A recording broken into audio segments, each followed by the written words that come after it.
So what we're going to do today is we're going to learn a couple of tricks on nailing up crown molding. We're going to learn a few tricks on baseboard and a trick or two on casing. And it ain't rocket science, any of it. Number one thing is to be patient. If you cut something that doesn't fit, don't just nail it up and try to bend the next one into place, because it just won't happen. Stop and think about what you're doing first.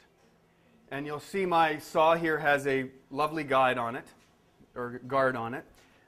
Don't doing this at home. I've kind of taken that off so you can see what's happening. You get a guard on it and you really don't see what's going on. So just for our display purposes here. Any of you that have miter saws, you'll get a lot nicer cut on a miter saw if you use a negative rake blade. Negative rake. So basically, I'll pass this around. If you look at the teeth on this blade, they're basically almost 90 degrees to the blade. They're not on a big aggressive angle like a rip blade or a lot of other blades. They're really almost straight up and down.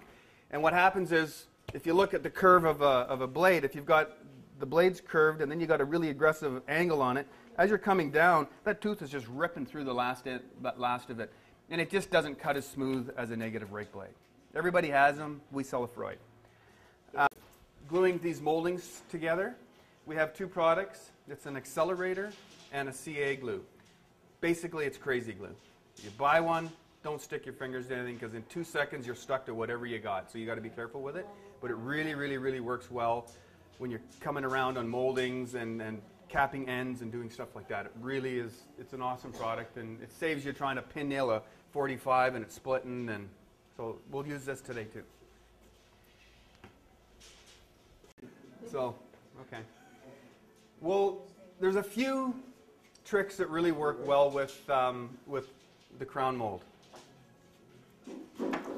Earlier today, an hour ago, I heard somebody say you have to put it on upside down, cut it upside down. You, in fact, do. There's two ways to cut crown molding.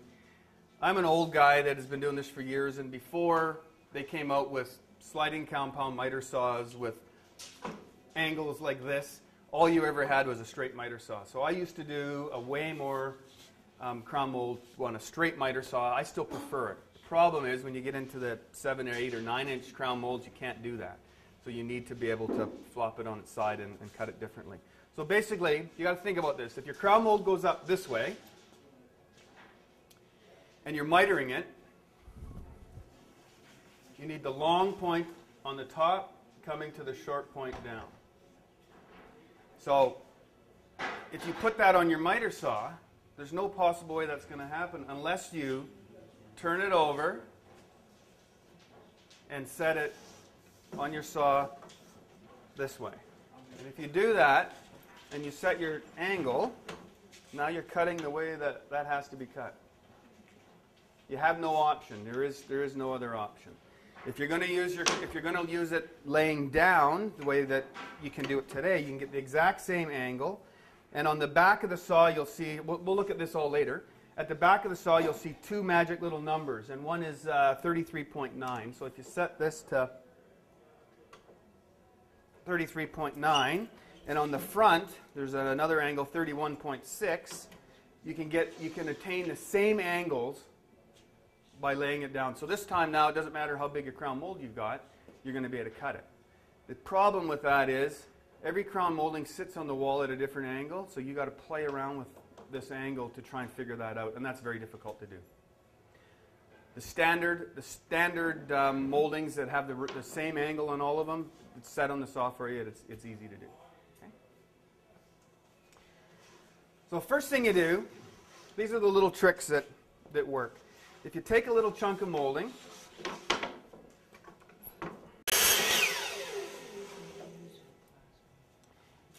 so you're going to put the crown mold on that way. The ceiling's up here. The bottom of the crown mold is here. We need to know that measurement from where the ceiling is to the bottom of it. If you can figure that out, cut yourself a little block, mark it on your wall, try a couple of angles, then you can say, I got to make that an 1/8 inch shorter, or an 1/8 inch longer, or 1/16 inch, whatever. The other problem you always have is you normally stipple on your ceiling. So the stipple gives you a bit of undulations. a big word, getting ready for the golf season. Gives you some undulations in the ceiling, so you have to account for all of that to try and make this fit. So, no. When you're doing this as a living, you can't take stipple off. You'd be there for 9 years, so you just go over it and then work around it. So basically what I would do is I'd cut a little chunk. So whether you're going to crown mold is this big, it don't matter. You're going to take it, you're going to set it on your saw so that it sits where it's, the flat part fits exactly. Can everybody see that? So now it's upside down. It's flat there. It's flat here. We know that if I had marks on the wall about at that point, it should work. So I just happened to go this morning and I cut a little chunk of plywood here. So then what I normally do, once you figure that out, cut just an easy way to do it. If you've got a lot to do, if you've got 1 or 2 pieces, don't worry about it. Cut yourself a chunk of wood.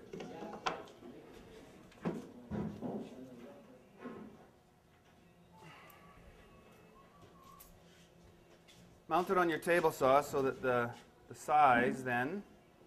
You're going to come along and take this crown mold and set it up. If you flush that up at the top, you know you've got the same angle cut all the time.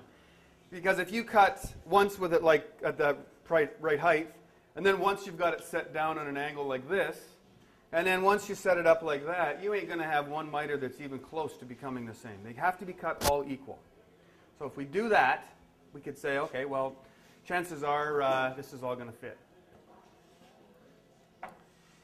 If we were going to put baseboard on this wall and we come and cut off a 16-foot piece, a 3-foot piece, a 2-foot piece, a 2-foot piece, a 2-2, we've used up a 16-foot piece, and then you look at your 12-foot wall and say, no, I don't have a long enough one. So if you start on the long wall first, even if you rough cut it in your garage, if you're cutting it out there, cut it 2 or 3 inches long, take the piece that's left over, put it someplace else, so that you know that 2-footer will fit here. Okay, so start with the long ones first. So we're going to take this long wall, and we're going to measure it